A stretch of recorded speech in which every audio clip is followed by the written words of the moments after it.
So you create stuff for the internet. And if you do, there's probably one question that's been bugging you, maybe even keeping you up at night. Today, we're going to tackle it by showing you that it might just be the wrong question in the first place. You know that feeling, right?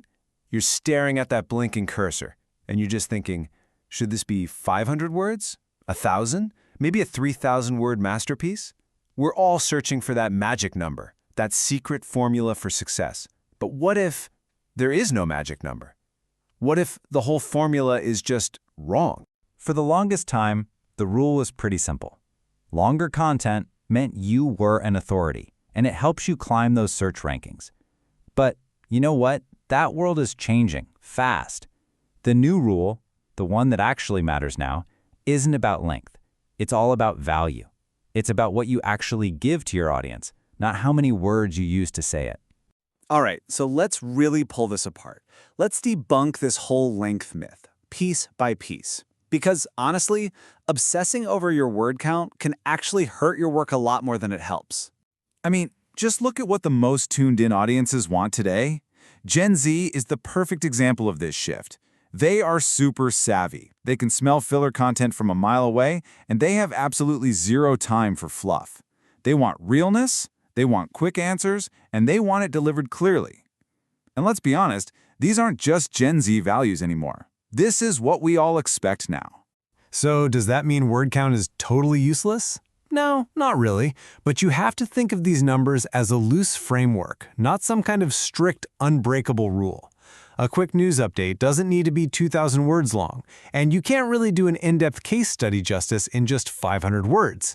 It's simple. The purpose of your content decides the length, not the other way around. And check this out. Even the big search engines are getting smarter about this. Google's whole job is to give people what they're actually looking for. So a short, sharp 800-word post that perfectly solves someone's problem, that's going to win every single time against a rambling 2,500-word article that makes you dig for the answer.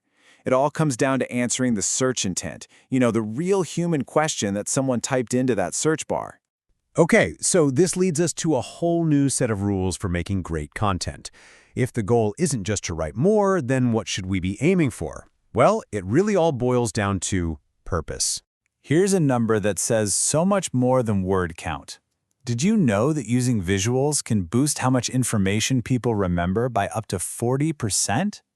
Our brains are just built to process images.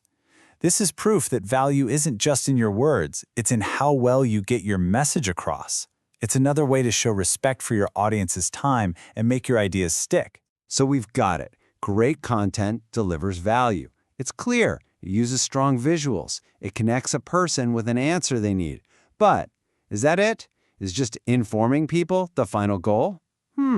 What if the real untapped potential of great content is to create a connection that's way, way deeper? And that thought brings us to this really powerful, real-world example of this exact idea in action. We're going to look at a media course that wasn't just designed to teach, it was designed to build actual bridges between people and between cultures. I absolutely love this term, a global connector. It completely reframes what it means to be a creator, doesn't it? You're not just, pumping out stuff for the internet. You're someone who is actively using media to grow empathy and to build cultural understanding. That's a seriously powerful mission to have. So how in the world do you teach somebody to do that? I mean, it's easy to say, go be empathetic, but how do you make that happen? Well, this course offers a really incredible roadmap for turning passive media watching into real, meaningful action. Let's take a look inside. The whole thing is structured to build from the inside out. See, it starts with personal reflection, with building empathy. Then it moves into critically analyzing what's out there. And only then does it ask the students to start producing their own work. And the final step?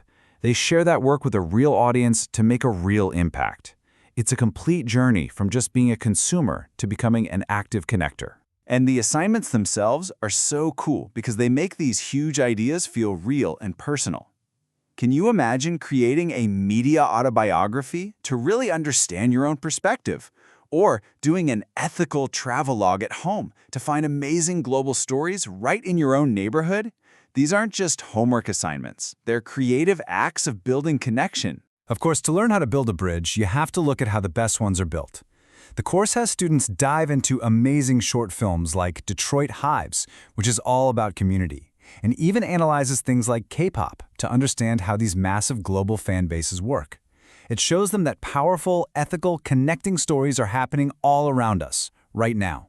Okay, so we've traveled a pretty long way here, from worrying about word counts all the way to thinking about global connection. So let's bring it all home. Let's boil it down to one core idea that could totally change how you think about your very next project. This is it. This is the new rule. No matter what it is you're creating, just stop asking, how long should this be? And start asking, what connection will this create? Does it connect someone to an answer they desperately need? Does it connect them to a totally new way of seeing the world? Or maybe it just connects them to another person. That is the real way to measure success. So here's my challenge to you. The next time you sit down to create something, don't just think about informing or entertaining. Think like a connector. Think about empathy. And ask yourself this one simple question. What bridge will this build? Thanks so much for joining me.